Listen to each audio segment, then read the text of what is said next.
टी20 विश्व कप 2020 के आयोजन का केवल आईसीसी को भरोसा, वेट एंड वॉच की नीति से बीसीसीआई नाखुश। बेनतीजा रही गुरुवार की आईसीसी बोर्ड की बैठक, नहीं हो पाए नए अध्यक्ष और टी20 विश्व कप 2020 के भाग्य का फैसला।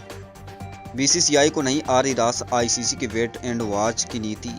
नई दिल्ली, अंतर्राष्ट्रीय क्रिकेट परिषद आईसीसी की गुरुवार को हुई बैठक में एक बार फिर टाल मटोली देखी गई। चाहे मुद्दा चेयरमैन शशांक मनोहर के उत्तराधिकारी चुनने का हो या इस साल के अंत में ऑस्ट्रेलिया में होने वाली टी20 विश्व कप का।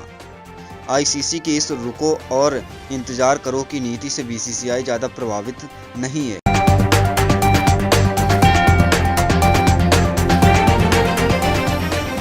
समाजवादी पार्टी के नेता इमरान खान सिद्दीकी के नेतृत्व में पेट्रोल डीजल के लगातार बढ़ते दामों के विरोध में मछरिया के हरी मजार से मछरिया जामा मस्जिद तक मोटरसाइकिल एवं कार को धक्का लगाकर विरोध प्रदर्शन किया गया।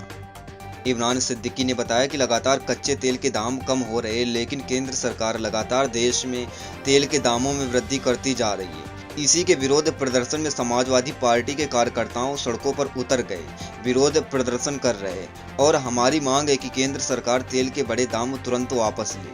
प्रदर्शन में मुख्य रूप से मोहम्मद फैजान, शफीक, नदीम अहमद, इस्माइल याकूब आदि लोग उपस्थित रहे। महामारी चालू हुई तो सारे मुल्कों ने अपनी आवाम को सहायता लोगों को खातों में पैसे दिए, आवाम को मदद कर रहे सारे मुल्कों। लेकिन हमारे हिंदुस्तान में यहाँ की सरकार है, केंद्र सरकार है भाजपा की, वो और जनता में बोझ डाल जो महंगाई में इस टाइम नौकरी छीन रही है, कारोबार छीनना। उसके बाद जो रोज़मर्रे वाले लोग हैं, रोज़ खाने कमाने वाले, उनको दिक्कतें पैदा होती हैं।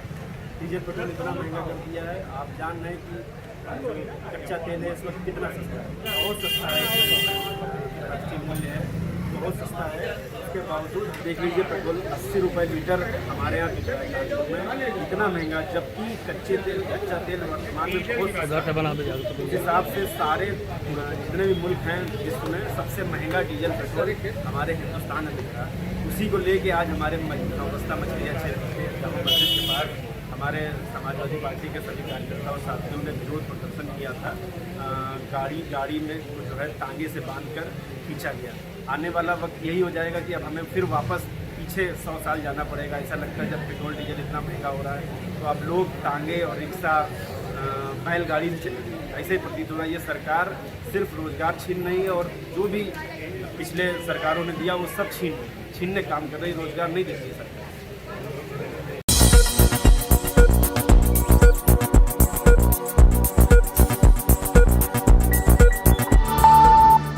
गरीब कल्याण रोजगार अभियान, घर रहकर 125 दिन में 25,250 रुपये कमाने का मौका दे रही सरकार। श्रमिकों को उनके गांव के पास ही रोजगार दिलाने के इस अभियान को गरीब कल्याण रोजगार अभियान का नाम दिया गया है।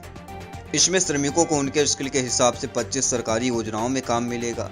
यह योजनाएं देश के 6 राज्यों में 116 जिलों में लागू की जा रही है। इसका औपचारिक उद्घाटन प्रधानमंत्री नरेंद्र मोदी बिहार के खगड़िया जिले से कर रहे हैं। लॉकडाउन के दौरान अलग अलग मेट्रो शहरों से लाखों की संख्या में प्रवासी मजदूर अपने अपने घरों में लौट चुके हैं। अचानक से आए लॉकडाउन में इन प्रवासी मजदूरों के सामने रोजी रोटी का संकट आ गया है। ऐसे में इन मजदूरों को तत्काल रोजगार देने के लिए केंद्र सरकार ने गरीब कल्याण रोजगार अभियान का ऐलान किया है।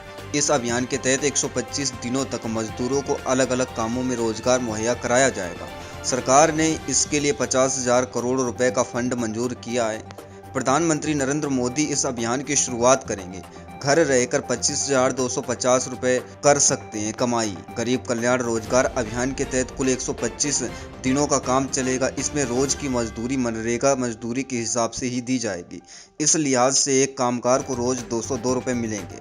अगर कोई कामगार 125 दिनों का पूरा काम करता है तो वह इस योजना के तहत 4 महीने के अंदर अपने घर पर ही रहकर 25,250 रुपये कमा सकता है। देश के इन शहरों में कल दिखाई देगा सूर्य ग्रहण। विशेषज्ञों ने बताई दुर्लभ खगोलीय घटना। 21 जून को सूर्य ग्रहण लगने जा रहा है। इसे लेकर विज्ञान और प्रौद्योगिकी मंत्रालय का कहना है कि ये एक दुर्लभ खगोलीय घटना है। यह साल का पहला सूर्य ग्रहण होगा। इसे रिंग्स ऑफ फायर ग्रहण के नाम से भी जाना जाता है। यह रविवार को दिखाई देगा।